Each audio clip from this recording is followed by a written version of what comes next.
All right, here's another way to look at it. Now, when I said ecological succession drives evolution, that's not exactly right. What I mean is that changes in environment do, of which ecological succession is a part. So disturbances, whether they're biological, whether they're human-induced or whether they're abiotic, like earthquakes, all of those disturbances are driving both ecological succession and evolution. They're sort of underpinning both of those things. As an ancient dead Greek guy would say, change is the only constant, and those are kind of the driving forces to both of these things. Now, I want to show you just kind of a different way of looking at this. So let's say, again, this could either be an extinction event or this could be like 4.5 billion years ago.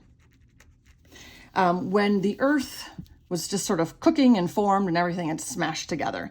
Now we know life starts about here, about 3.8 billion years ago, which is why in biomimicry, we talk about biomimicry 3.8. That's where that 3.8 comes from. And that's why we refer to like the research and development through biomimicry and through nature is 3.8 billion years of organisms succeeding with all these strategies, which means when it comes down to it, we're looking at the mechanisms. So when we get to this very first part here, again, this section right here, and we're just building up, that is your primary succession. Okay, now if we're talking again about the very beginning of the planet, that means that during this time is when we're starting to see those abiotic things that we need so much. So again, we have things like oxygen from stromatolites. I think that's spelled right. We also have the breakdown of lignin. Now, lignin is a protein that's found in the cell walls of plants, and this is kind of why we have coal today. It's connected all the way back here.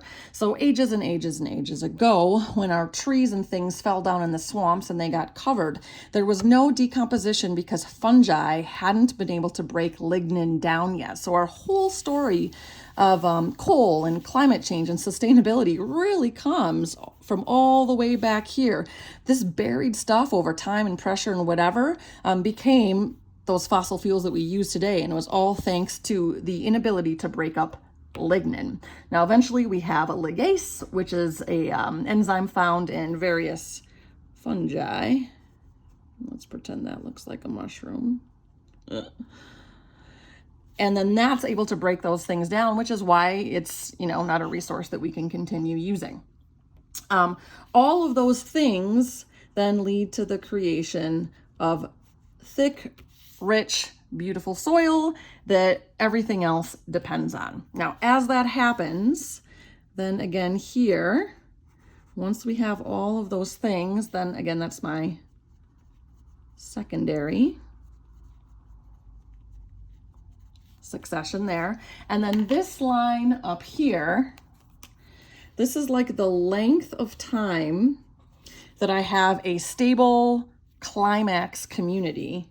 And we say stable, knowing that there are going to be all sorts of hiccups and constant changes still happening.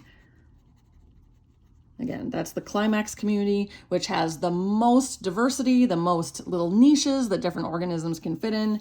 This is where I have the most biodiversity, which means the most resilience. And those are going to be the things that eventually we really, really care about. Now, once again, if I'm looking at this, this is our moderately large disturbance. Okay, then we will see at this point, we already have everything that we need from that biotic-abiotic ratio. So here again, we have another secondary. Sorry, my handwriting is so crazy. Another secondary succession, another climax period, another climax period. Now, maybe this is just like a little tiny disturbance. That could be like a tree falling over, where this right here, this is the example of what we talked about last time of the dynamic non equilibrium. So these are all those things like the tornadoes and storms and things like that that are huge to our world, but they're not apocalyptic. And as we go on and on and on, we have different size disturbances. This one bringing us all the way back again. This would be like an extinction event that takes us right back down to the primary succession, and we kind of have to start from scratch. So here's my sort of ecological succession map. Things sort of keep changing, what have you. Now, if I'm thinking about evolution with this, again, I'm thinking about, I've got all these different species. Those changes are happening over time. The article that you read in class talked a little bit about gut biota. And so we know from, the last, 10 years or so that we have a gut microbiome, and the different foods that we eat, the antibiotics that we take, drastically change the population that's in our systems. And the health of our gut biota determines everything from mental health to how well we extract nutrients out of food. And so if you eat certain foods, that can feed a bacterial population, which will then grow and overtake other populations. And so these cycles are actually constantly happening in our body too, which is really cool. So in our body, this would be like taking antibiotics. These will take out all the good bacteria as well as all the bad bacteria. And then it takes our bodies a while to sort of regain health as well. Now, this is actually interesting. A lot of people think that our appendix doesn't do anything, and that's actually not true. It's a little reservoir for your sort of, your gut bacteria. So when you take a bunch of antibiotics and you destroy everything, if you've got a good pocket of the bacteria that should be there, that can replenish what you have. Now, I'm sure all of you guys have heard about like taking yogurt and various of those other things to add more healthy bacteria in the system. That obviously is a little bit different, because then that would be like you're adding in things that maybe are in there, but it's not exactly naturally. But that's okay, I'm getting off topic a little bit. So what I want to look at finally underneath there is how evolution would play out. So within all of these things, we have evolution sort of taking place the entire time. So like that's one organism, and a different color, that's another organism, and so on. So evolution is constantly happening, and we know that it can bottleneck and it can change over a really long period of time. We're constantly selecting for fitness, but we're looking at a particular species when we're focused on evolution.